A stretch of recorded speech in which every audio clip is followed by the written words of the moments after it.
para que todos nós possamos ser instrumentos da paz.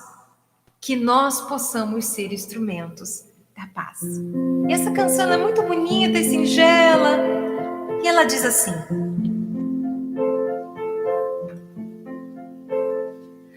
amo os peixes e os bichos d'água, amo as aves e os bichos do céu, amo as flores e os seres da terra, tudo que vive e se move nela. Há sempre andorinhas por onde eu vou, brincam no vento, nas asas do amor. Amo a vida em toda extensão. Há um São Francisco no meu coração.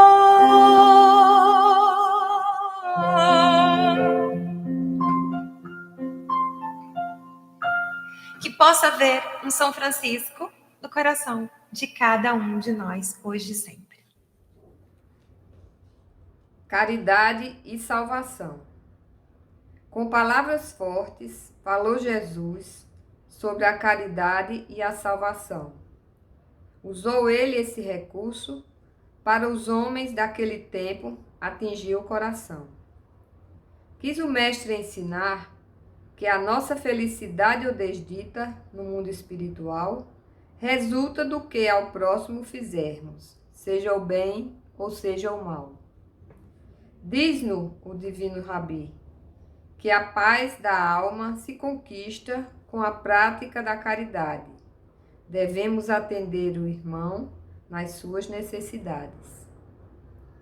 É nosso dever saciar ao que tem fome de pão, e ao que tem fome de amor também devemos cuidar do que padece de dor. Vestir o que está nu é a nossa obrigação, aos que sofrem com o frio do corpo e os que têm gelo no coração. Visitar o que está preso é também nosso dever. Há os encarcerados da alma, que levam a vida a sofrer. Ensina Jesus que a caridade é a única via de salvação. Fazendo o bem ao próximo, honraremos assim a Deus e no mundo espiritual teremos paz no coração. Que o Mestre Jesus esteja conosco nesta noite e neste dia, que esteja sempre ao nosso lado a nos intuir para o bom caminho, para nos intuir na prática do bem, em seguir as suas lições, em seguir a lei divina, e que o nosso coração se abra para a caridade, para o bem, para o amor, e que a sua luz se derrame sobre todos nós e sobre a nossa nação. Que assim seja. Olá, amigos do canal Evangelizar e Amar. Meu nome é Mônica Costabile e antes da gente iniciar nosso estudo, eu queria agradecer o convite da Roberta e do canal para que a gente pudesse trabalhar o tema de hoje. É um prazer, como sempre, trazer as informações da doutrina espírita para nos engrandecer e nos tranquilizar, principalmente nesse momento, né, tão complicado. Nós vamos trabalhar hoje um tema que é muito caro a todos nós, que é a vida de Francisco de Assis. Não vou abordar diretamente todos os pontos da vida, mas a gente vai trabalhar com base no livro do João Nunes Maia, ditado pelo Espírito Milanês, que é esse livrinho aqui, que vai estar na apresentação também, que a gente vai compartilhar, para que a gente possa conhecer um pouquinho desse nosso irmão.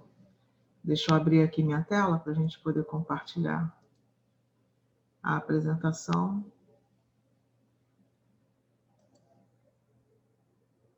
Vamos ver se vai dar certo.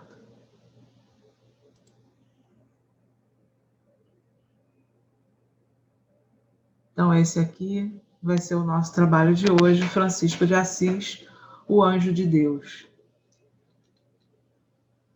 Como eu falei, a fonte de estudos é o livro Francisco de Assis, ditado pelo Espírito Miramês, psicografia de João Nunes Maia. E eu abordei também, trouxe também outras informações históricas, só para a gente compor o trabalho. João Nunes Maia, logo no início do seu trabalho, diz que João Evangelista, ele vai fazer esse paralelo já indicando que Francisco de Assis era a reencarnação de João Evangelista.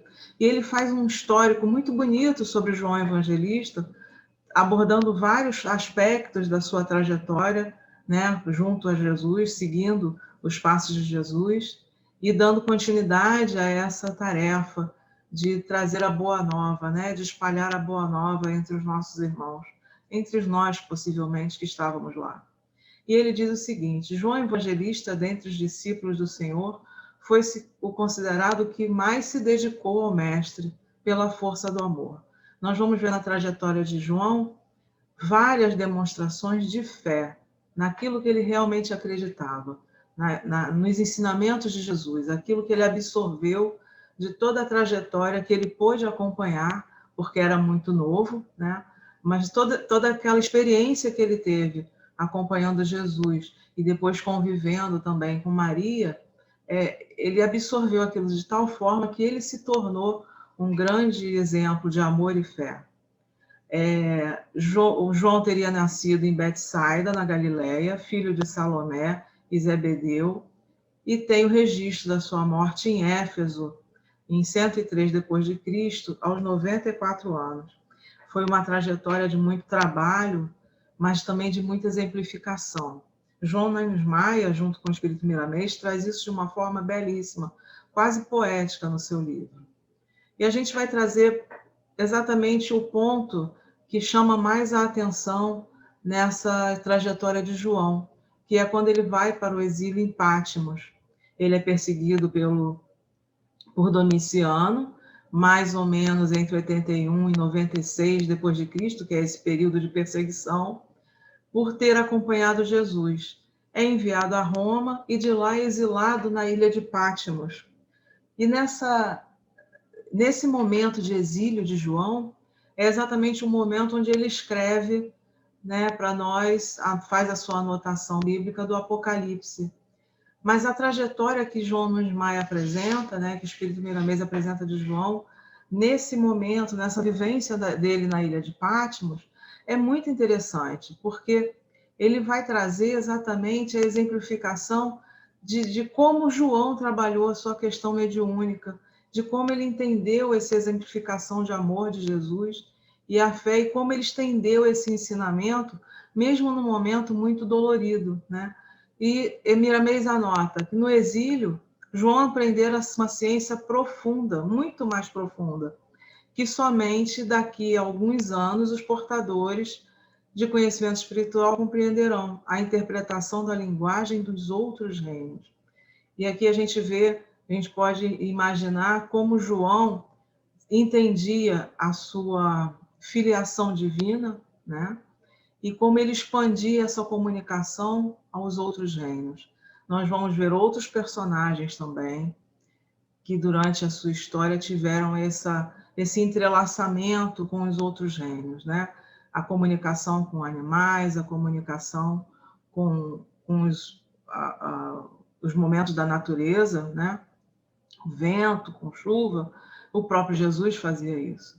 Então, essa exemplificação, João Nunes Maia e Miramês trazem nesse relato da vida de João. E ele anota também que após o martírio em Patmos, João vai dar continuidade a esse seu aprendizado e essa sua missão em Éfeso, onde ele, após grande período de violações, de tortura pelos soldados romanos, orientados, né, mandados para fazer aquilo, ele consegue, depois de um tempo, sair do exílio, e um dos soldados que era muito próximo a ele, que todos os soldados acabavam se apaixonando por João, né, por conta da sua força moral, do seu amor, do seu carisma, e esse soldado sugere que ele, quando chega em Éfeso, não se apresente como João, mas que ele troque o nome. E João troca seu nome por Pai Francisco. E ele passa a ser conhecido em Éfeso como Pai Francisco. Talvez aí já um dimensionamento de uma futura realidade que ele vivenciaria. E João retorna, diz Milanês. Ele retorna como vigilante da espiritualidade maior. Regressa como Francisco de Assis, com uma nova missão sagrada de aliviar por misericórdia o fardo pesado que estava sendo imposto pelas cruzadas aos ombros dos homens. Era o amor mais vivo de Jesus a beijar novamente o solo da terra. João retorna, né, na sua próxima encarnação, também com uma missão de exemplificar o amor. E as passagens de João, enquanto, né, na vivência de Francisco de Assis, também são um grande ensinamento de amor, de fé e dedicação à vida espiritual. Nós vamos ver na sequência do estudo.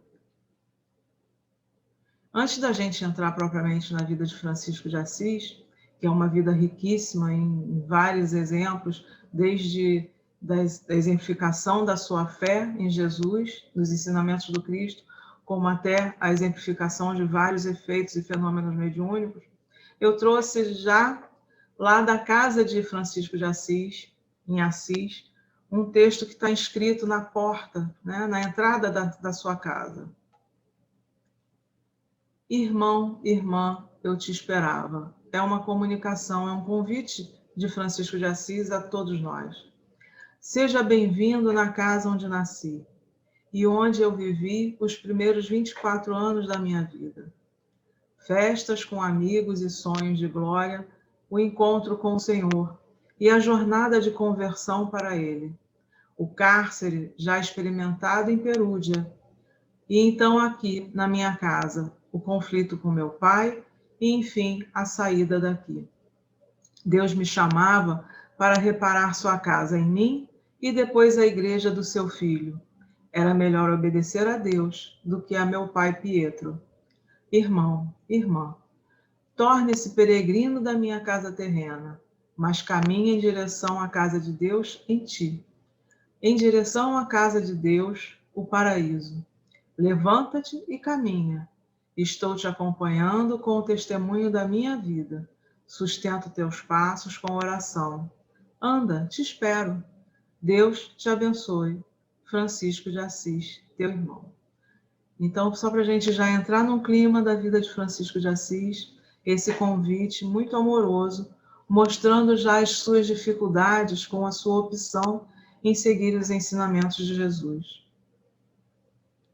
E a gente traz aqui uma breve biografia para que a gente possa entender mais ou menos o contexto histórico onde Jesus vem, né, junto a nós. Em Francisco de Assis. Ele nasce em 26 de setembro de 1181, na cidade de Assis, na Itália, com o nome de Giovanni de Pietro Bernardone. Os pais eram Pietro Bernardone e Joana de Picalini, que depois, na história, a gente vê que ela era chamada de Dona Pica, porque é o diminutivo de Picalini. Ele não gostava de história, era um péssimo aluno em latim, era festeiro, gostava das coisas normais da vida mundana, como nós dizemos. Como tinha muito dinheiro, ele organizava essas festas, os banquetes, sempre muito regados à bebida. Tinha uma vida bem tumultuada. Prisioneiro de guerra aos 16 anos, foi para o exército e participou de 2 guerras. Uma forma dele também tentar se aproximar do pai, que queria, né, que ele tivesse essa vida e depois queria que ele assumisse os negócios. Mas Francisco nunca quis se envolver muito, apesar de tentar atender os desejos do pai. E no cárcere ele fica doente, ele adquire malária e tuberculose e vai quase a óbito, quando o próprio pai consegue tirá-lo da prisão. E ele tenta ser também um cavaleiro junto às cruzadas. E nós vamos ver mais à frente que tem todo um objetivo dele se aproximar desse movimento, e chegar até o ápice de conversar com um algoz dentro das cruzadas, tentando dissuadi-lo dessa guerra. Ele nasce exatamente num período muito complicado da nossa história, que é a Idade Média, um período entre os séculos V e XV, também conhecido como Idade das Trevas. E aí nós vemos a grande importância de Francisco num momento tão difícil, de tanta dor, de tanta violência, né? Nesse período nós temos as cruzadas, a Inquisição, a presença da peste e a fome que graçava toda a Europa, né? Depois de 1000 anos de cristianismo, como anota Miramês, foram abertas as portas das trevas e ela foi tumultuada pelos agentes das sombras. Contudo, Deus, em sua divina programação, não esquecera das devidas proteções. Nós vemos aí um momento de abertura, né, do umbral, para que esses espíritos tivessem seu momento de remissão, pudessem fazer uma escolha de vida mais feliz, pudessem retomar o seu caminho evolutivo, mas mais uma vez eles tombam pela questão que nós já conhecemos do orgulho, do egoísmo, da ganância, e se envolvem nessas guerras fraticidas, causando muita dor à população do local e a toda uma região que ficou tão marcada que é chamada como Idade das Trevas, né? Francisco nasce entre a segunda e a terceira cruzada, um momento de muita dor, principalmente para a Europa. Foram perdidos muitos filhos, né? Foram mortos muitas pessoas, e ele vem exatamente nesse momento tentar fazer esse resgate da nossa humanidade, mostrar que o caminho não era a guerra, o caminho era o amor, como sempre. Miramês anota que antes da chegada de Francisco, né, antes da encarnação desse espírito e a tomada desse corpo, que mais tarde seria Francisco de Assis, conhecido por todos, o ambiente começou a sofrer modificações, acredito que etéreas, e as pessoas começaram a perceber esse ambiente dentro da casa onde Francisco reencarnaria, né, onde João reencarnaria, assumindo a personagem Francisco de Assis. A mãe começa a viver um momento diferenciado e ela sentia a aproximação e intitulava a aproximação de um anjo. João, né, em espírito, se aproxima da sua futura mãe e começa a imantar esse ambiente como se ele estivesse fazendo uma limpeza energética, preparando a sua chegada, mas também preparando os espíritos daqueles que iriam recebê-lo no seu seio materno, fraterno, né? Naquela casa. E ele começa numa comunicação direta com a mãe, orientando determinadas atitudes. Miramês anota uma passagem muito bonita, quando ele relata a cura de uma criada, Aquina, que acompanhava a sua mãe durante muito tempo, era muito dedicada à família. Aquina fica doente, e João, e espírito, se aproxima da sua futura mãe e a intui a fazer uma cura. E ele relata o seguinte, um diálogo, né, entre João, espírito, com a futura mãe. Mãe, toca essa filha do coração, se já me amas pelo sonho e pela esperança. Se te agrada a minha presença em tua casa, conceda o teu amor também a quem tanto te serviu, empenhando a sua própria vida em favor desta casa.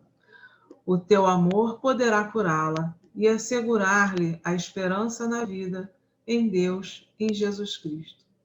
Miramês diz que daí iniciou-se uma peregrinação onde foram feitas várias curas. A própria proximidade do espírito de João à casa começou a trazer benefícios, né, salutares com entre aqueles que conviviam naquele ambiente. E por onde a sua mãe passava em suas caminhadas, as curas iam acontecendo. Aos 25 anos, Francisco recebe um chamado.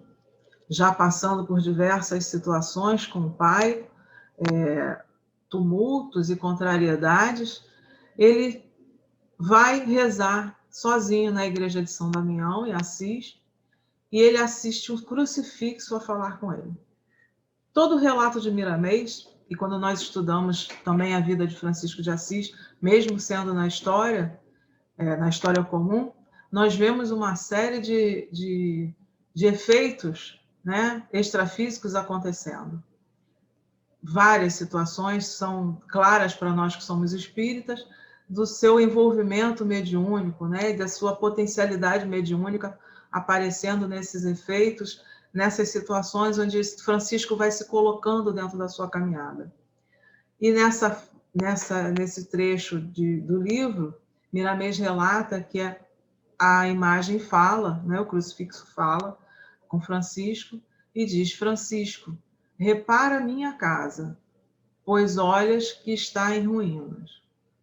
Não a casa física, a igreja física, mas toda a essência do cristianismo, né? Toda a essência dos ensinamentos de Jesus estavam caindo por terra por conta do nosso orgulho, da nossa incúria. Francisco, nesse momento, atendendo a esse chamado de Jesus, vende tudo que tinha, leva o dinheiro ao padre e pede a permissão para viver com o padre, sem muito ainda entender qual seria essa sua missão. Mas ele já sabia que ele precisava estar entregue a essa missão. Independente da forma que ele fosse fazer, ele sentia em seu coração que esse era o chamado, né? E contrariando o pai Pietro, como nos diz Miramês, que não aceitava a missão religiosa do filho, Francisco renuncia à sua herança, dizendo: as roupas que levo pertencem também a meu pai, tenho que devolvê-las. Em seguida, ele se desnuda na frente da igreja, entrega as suas roupas ao pai e diz: até agora tu tens sido meu pai na terra, mas agora poderei dizer: Pai nosso que estás no céu. E aí se inicia a peregrinação do jovem Francisco, um espírito tão importante para o nosso aprendizado na terra. A missão encontrada no Evangelho de Mateus. Miramês relata que Francisco ficou muito tocado quando leu o Evangelho de Mateus. E ele passa a viver aquele Evangelho. Ele passa a viver o Evangelho de Jesus. E a mensagem diz: ide a pregar, dizendo, o reino de Deus tinha chegado. Dai gratuitamente o que haveis recebido gratuitamente. Dai de graça, o que recebeis de graça. Não possuas ouro, nem tuas túnicas, nem sandálias. Está lá a anotação de Mateus, capítulo 10, versículo 9. O apego aos bens materiais, às vezes, consegue nos cegar. Hoje nós entendemos que para você seguir os ensinamentos do Cristo, você não precisa fazer os votos de pobreza, e aí depende de cada espírito fazer a sua opção. Não existe crítica nem para um lado nem para o outro. Mas nós devemos, sim, cumprir com a nossa missão de cristãos, seja e onde estivermos, na situação que estivermos, né? Se eu tenho posses, que eu utilize essas minhas posses também para fazer o bem, para eu conquistar o bem para mim, para a minha família, mas que essas posses possam também se estender a outros. E aí vem todo um movimento de caridade que a doutrina espírita tanto prioriza, né? Caridade, mas caridade de que forma? Dar de si, não só em termos materiais, mas também em termos de amor, de carinho, da escuta, da atenção à situação do próximo. E Francisco fez isso de uma forma belíssima. Ele viveu em total renúncia de si, dedicado aos que sofriam. Para ele, a vida era o bem-estar do próximo. Era aquela dedicação ao seu próximo. Pregou aos irmãos animais a natureza com tamanha fé que se fazia entender, assim como João fazia em Patmos. Ele conseguia entrar em comunhão com todos os reinos. E aí tem uma situação bem interessante essa comunhão com os reinos, quando Francisco sofre um embate dentro de uma das vilas, onde as pessoas começam a reclamar da entrada de um lobo, o lobo de Búbio. E ele vai até o lobo e conversa com o lobo para que o lobo não molestasse mais a vila. E o lobo atende a seu pedido. E me lembrou muito a situação do nosso Chico, né? De Chico Xavier, quando conseguiu lá fazer o acordo com os bichinhos que o acompanhavam. Um cachorro de que ele tinha muito medo e que ele conseguiu conquistar a afeição do bichinho e continuava passando livremente sem que o cachorro o atacasse. A questão das formiguinhas que comiam suas roseiras, e ele também conversando com as formigas de uma forma muito engraçada, como eram os relatos de Chico, pedindo para que elas se retirassem do jardim dele, senão ele seria obrigado a tomar medidas mais drásticas.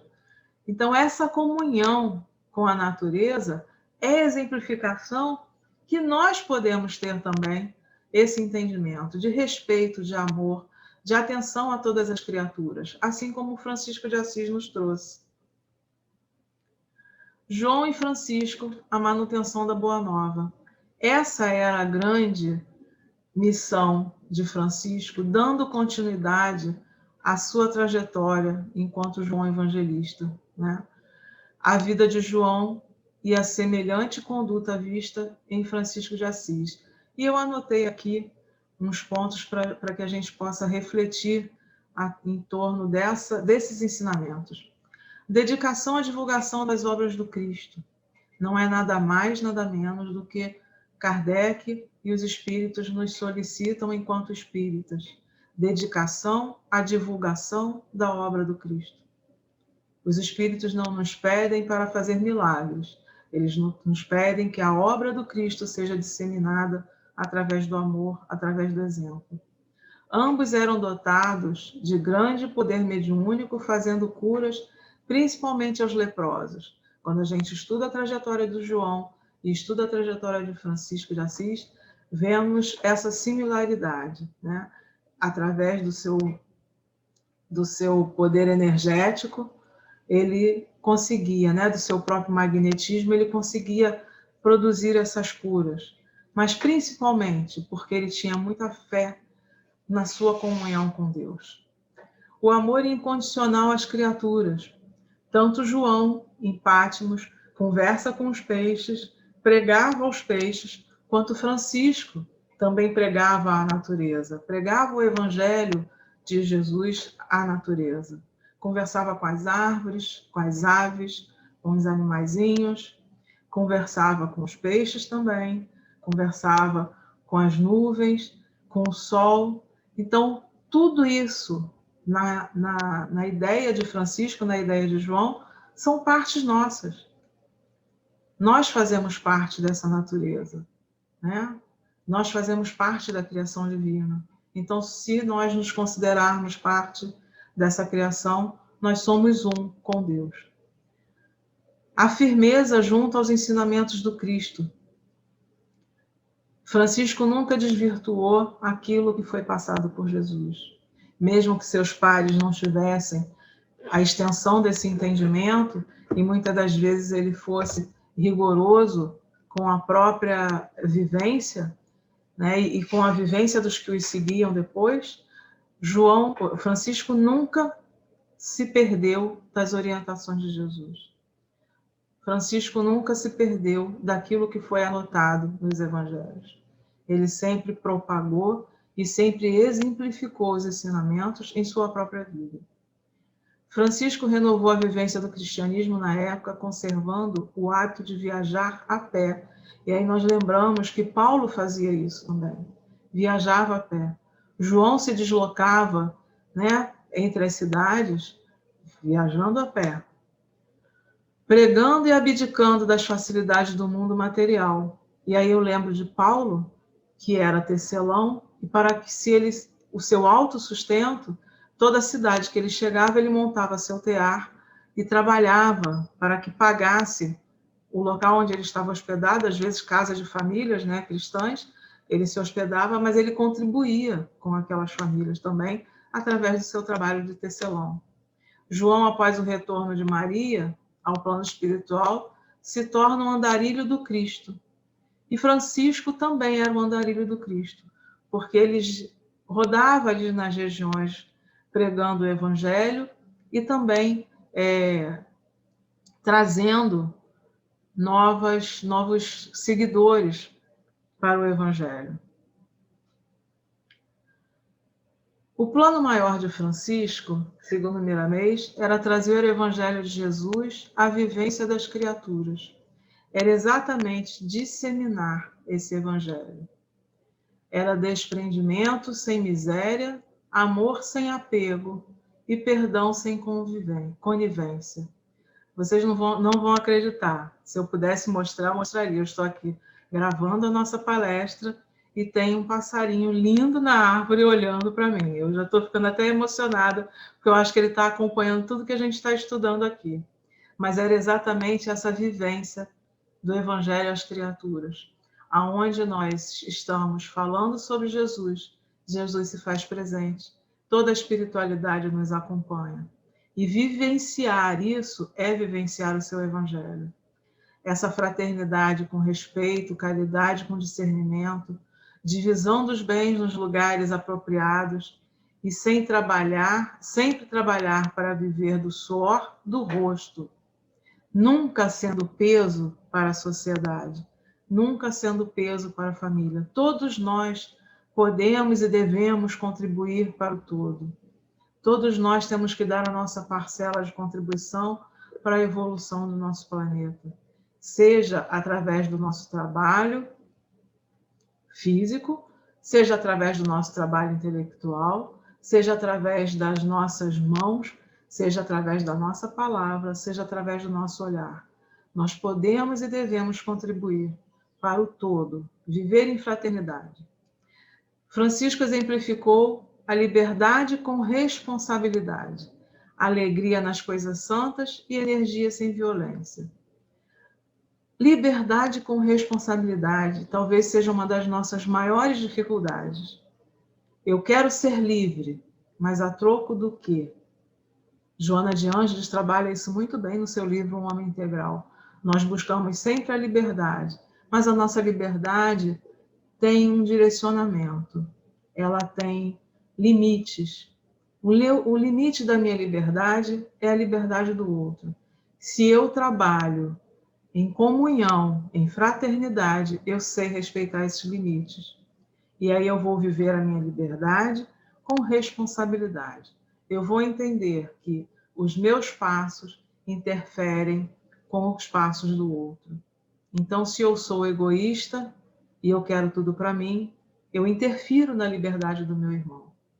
Eu preciso ser fraterno. E aí eu distribuo a minha liberdade e os meus dons com os meus irmãos. E com isso eu acabo a violência. Eu vou ter uma vida voltada para a energia, produções positivas, sem violência, respeitando o outro. Era compreender e escolher o bem sem ostentação. E nós vemos hoje na situação tão difícil do nosso planeta, milhares de pessoas passando fome. Até mais, que a gente não consegue imaginar. E nós vemos, por outro lado, um poder econômico que se diz fé. Então, compreender e escolher o bem, um bem com letra maiúscula, sem ostentação, é fazer com que esse bem seja partilhado.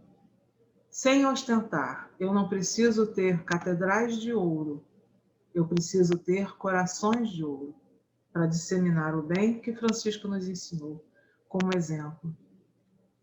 Miramês traz alguns diálogos importantes que Francisco teve com Jesus.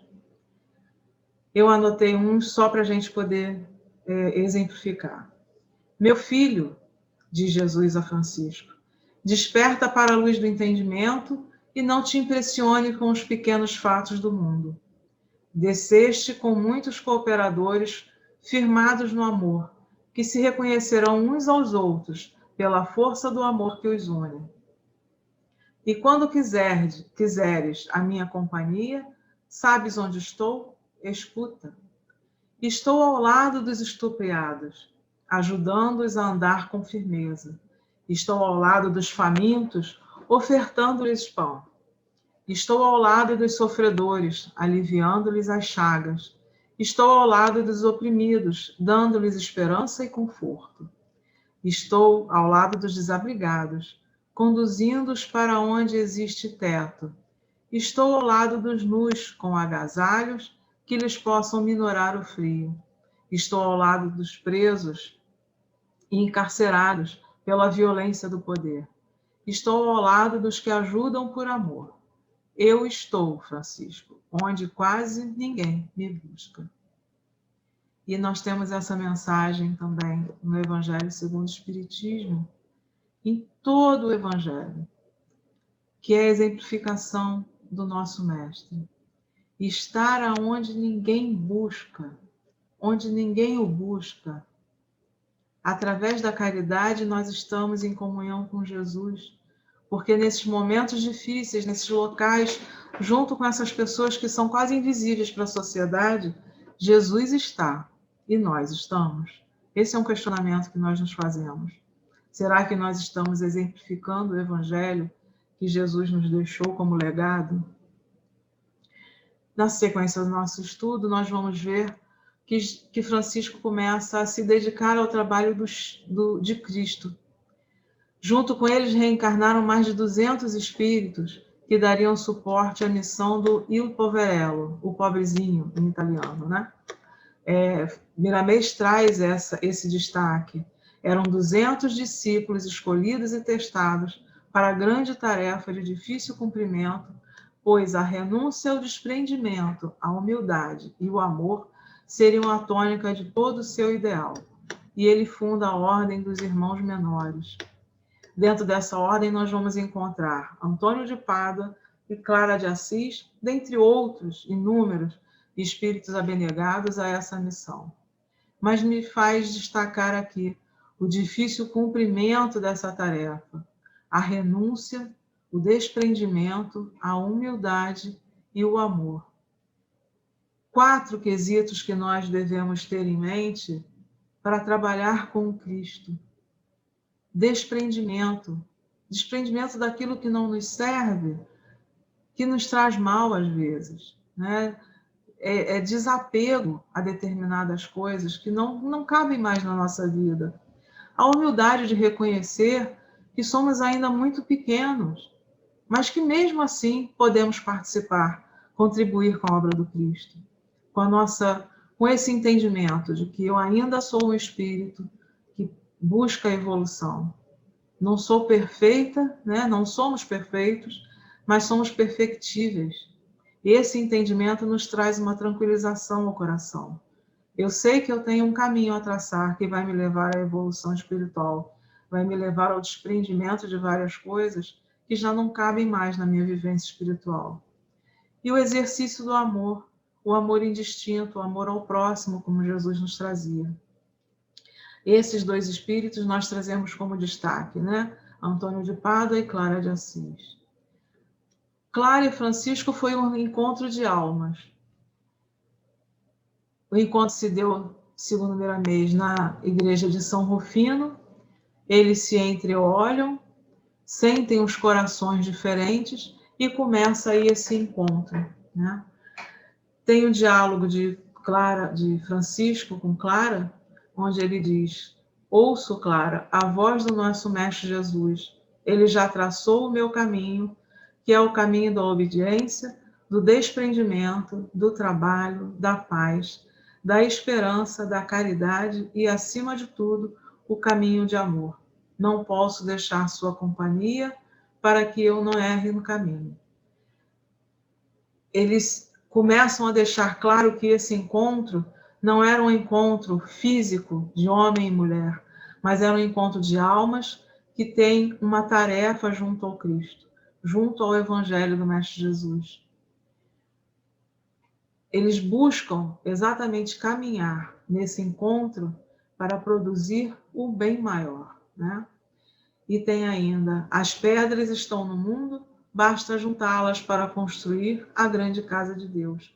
E essa foi a missão deles: construir a grande casa de Deus. A casa com pedras físicas? Não. o alicerce firme da fé, o alicerce dos ensinamentos do Mestre, que se fundamentam no nosso coração. Essa é a casa de Jesus, essa é a casa do nosso Pai, né? Essa é a casa que nós devemos edificar com pedras robustas, com uma base robusta, né? E o Evangelho é essa base. Segundo o próprio João, Jesus afirmara que o evangelista estaria vivo, isto é, atuante, à época da volta ostensiva do Cristo à humanidade, o que não aconteceria com os outros discípulos. Está lá a anotação do próprio João, capítulo 21, versículos 21 a 23. Nós temos dentro da doutrina espírita, né, que a doutrina espírita é a terceira revelação, é a volta do Cristo, essa volta ostensiva do Cristo à humanidade, onde a abertura, né, das nossas mentes permitiria um entendimento maior do Evangelho de Jesus, dos ensinamentos do Cristo. A codificação, na codificação nós temos João Evangelista, como um dos maiores instrutores. Várias passagens, né? E no livro A Caminho da Luz, no capítulo de Francisco de Assis, Emmanuel, né, mestre, nosso querido Emmanuel, companheiro de Chico, informa-nos que por isso um dos maiores apóstolos de Jesus desceu à carne com o nome de Francisco de Assis. A Igreja, todavia, não entendeu que a lição lhe dizia respeito e ainda uma vez não aceitou as dádivas de Jesus. A presença de Francisco era para trazer a humildade à Igreja, né? Era para trazer esse ensinamento maior, do bem maior. Não o poder econômico, como nós vemos muito, né, ainda hoje, mas a essência desses ensinamentos que devem perpassar a nossa existência, os nossos atos, os nossos pensamentos. Era isso que Francisco tinha como projeto. Era essa a sua missão, fazer com que a Igreja revivesse o Evangelho e refizesse o seu rumo, longe das coisas do mundo, longe do poder econômico e político, longe daquilo que não nos traz bem, mas muitas das vezes nos traz malefício porque é usado de forma errônea. Então essa era a missão de Francisco. E aí nós temos o fim da sua missão, também exemplificando muito amor e na preocupação com aqueles que ficariam. Francisco diz, a anotação de Miramês, que sentindo seu desencarne, Francisco volta à cidade de Assis.